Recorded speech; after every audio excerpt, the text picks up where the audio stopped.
দেড় কোটি টাকার নেশার ইয়াকাপ ট্যাবলেট সহ আটক দুই নেশা পাচারকারী।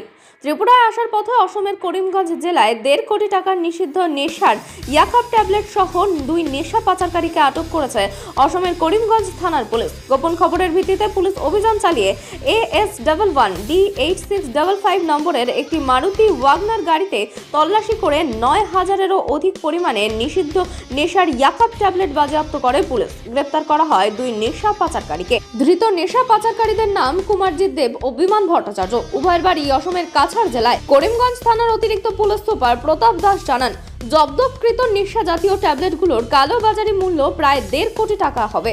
ধৃত দুই নেশা পাচারকারীদের বিরুদ্ধে পুলিশ NDPS ধারায় মামলা হাতে নিয়ে তদন্ত শুরু করেছে। তবে পুলিশের ধারণা নিষিদ্ধ নেশার ইয়াকাপ ট্যাবলেটগুলো ত্রিপুরায় পাচারের উদ্দেশ্যে নিয়ে যাওয়া হচ্ছিল।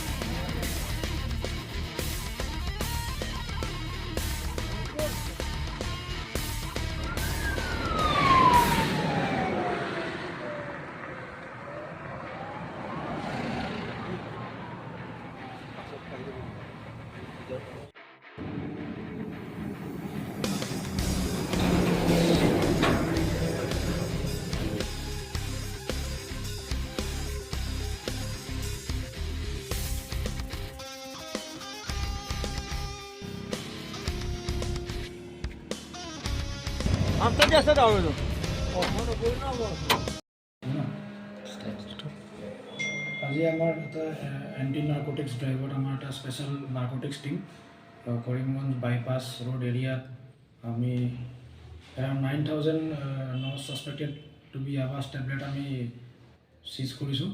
তাতে আমাৰ দুজন মানুহ এতিয়ালৈকে এৰেষ্ট হৈছে।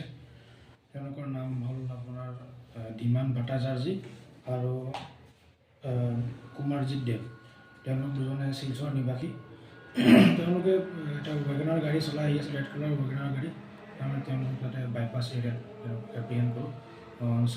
Charge in presence of independent witness আমি 9,000 নছ ইয়াবা টেবলেট আমি চিজ কৰিছোঁ। আমাৰ বজাৰ মূল্য হ'ব এৰাউণ্ড 1.5 crores।